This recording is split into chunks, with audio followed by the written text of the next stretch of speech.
is simply to trick the user into giving you the password themselves. We'll explore a tool that does exactly that called Wi-Fi Fisher on this episode of Cyber Weapons Lab.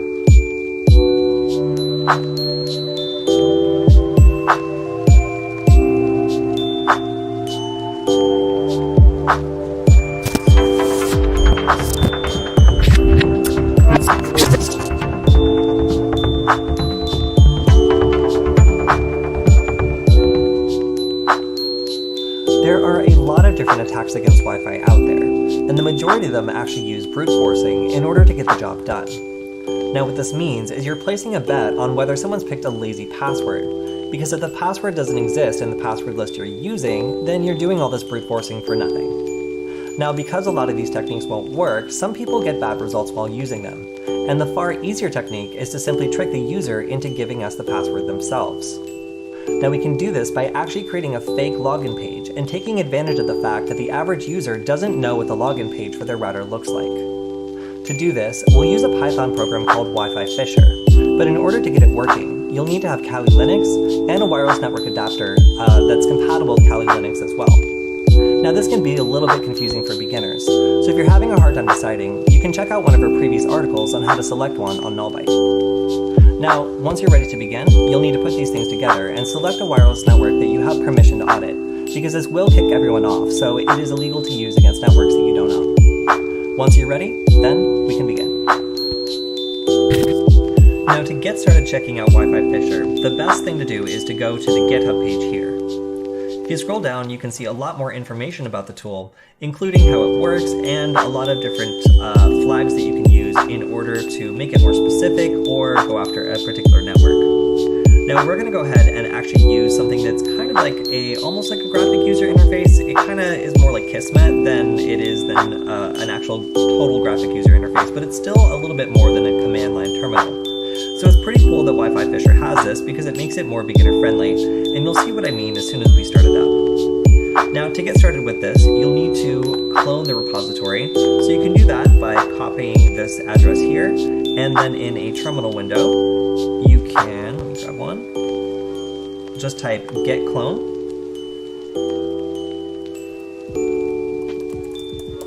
and then paste in the address here. Now I already have this, so it's going to tell me the destination path already exists, but for you, it should go ahead and download the entire repository, including all the files we need inside.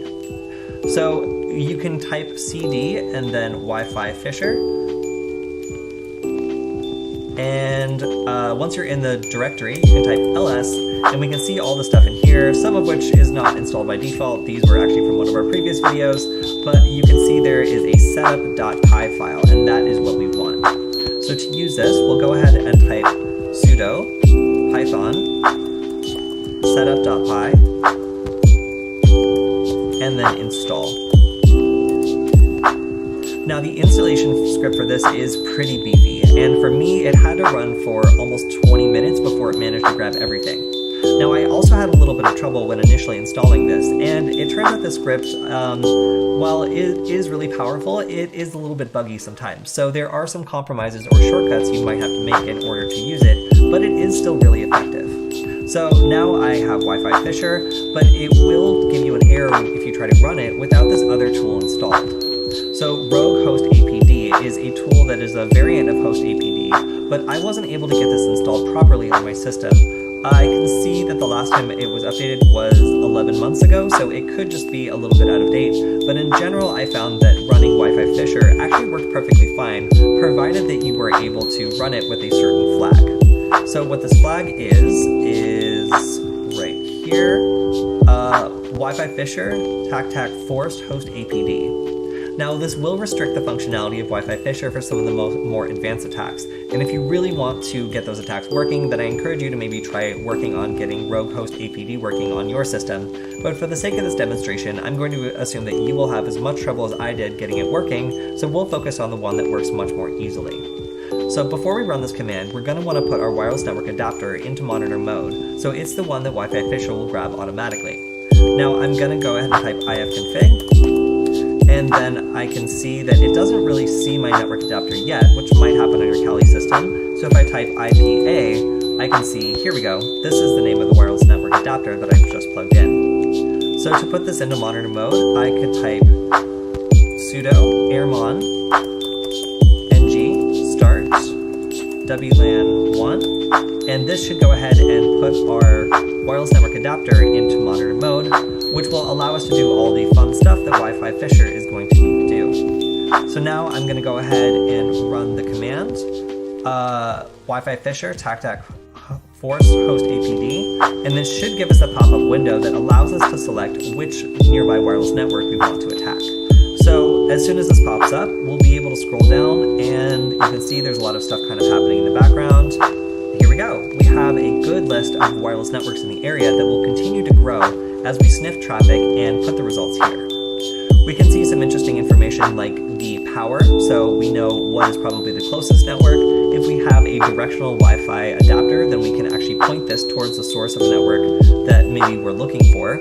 But in this case, I'm going to go ahead and select this network, which is our test one, which is actually a wireless extender that's currently disconnected from the main network for testing purposes. So even though we'll be attacking this, we're not actually going to be denying anybody access to the internet, because that would get kind of complicated legally for a variety of reasons if there were other people involved on this network. So to be safe, we'll just select this disconnected one. So here we can see there's available different phishing scenarios, and we're going to select the firmware upgrade page. Now this page is basically designed to look like a mobile-friendly version of the router, telling us that we need to update or put in our password so we can continue. Now the hook here is we're going to also keep de-authing the main network, meaning that they cannot use it until they agree to put in this password. So this attack is kind of tricky because it means that they'll be continually punished by not being able to get on their main Wi-Fi network until they give us what we want, which is the password.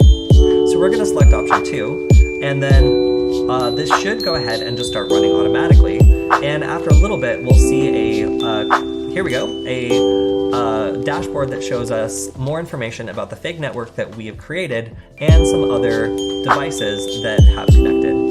Now on our victim device, we've actually just been kicked off our network, so now the computer is attempting to reconnect, but you can see that there is actually a Harman Fernandez network right here. And while we do get a warning that we previously joined it as WPA Personal and it is now open, we can go ahead and join to try to figure out why we're suddenly not able to join our network. What's going on? Why is it not working? So as soon as it connects, we should be served with the phishing page, and we should also get a notification on the attacking computer that somebody's joined this network and is now, there we go, and is now able to be interacted with. So here we go, we have a notification of a firmware update, and you might notice that this is a captive portal, meaning it pops up over the web page we're on, and we don't have to try to navigate to another page or do anything active. It actually just pops up on our screen, which is really convenient. So here, there are a couple of fake options, and I clicked on these, and it turns out it just tells you that in order to access these, you need to update, which is pretty clever. So if you haven't seen your router's firmware update before, then this could trick you into thinking that this is legitimate, because this is a Belkin device. It probably got that from the MAC address of the router. So once I decide I don't want to be kicked off my own network anymore, because it's just going to keep kicking me off until I agree, I can type agree, and then here is my big fat password. So I'll go ahead and start the upgrade, and then I think this is really neat. It makes you wait for about 10 minutes. First they have this fake slider where the fake update's happening, and as you can see on our attacker computer, we have the password. It's already done. But this poor person is actually stuck here waiting, because as soon as the slider finishes, it actually pops up with another window that tells you to wait for 5 minutes before attempting to connect back to the router. So that's it. We got this person's password. It wasn't that hard. It looks pretty legitimate, and the average person expecting a firmware update, well, they might be put off by the 2016, but aside from that, this is a pretty legitimate way of getting someone to think that they just did something good. So, they're like, cool, I care about security, I updated my router today, like, I did a great job. But on the attacker side, we've successfully tricked that person into thinking that they were interacting with their router, when in fact they were interacting with our computer the entire time. Wi-Fi Fisher is a fascinating tool because it actually doesn't hack Wi-Fi at all. In fact, it's a social engineering attack against the fact that most people don't know what the login page looks like to their own router. Now, this is a pretty common attack, so you should be careful if this situation ever happens to you. Suddenly your router or Wi-Fi cuts out, and then there's a Wi-Fi network with the exact same name but open nearby. If you see this, you should definitely assume that someone's trying to steal your Wi-Fi password and act accordingly. That's all we have for this episode of Cyber Weapons Lab. Make sure to like, comment, and subscribe. And if you have any thoughts or ideas for upcoming episodes, send me a message on Twitter, because I'd love to hear from you.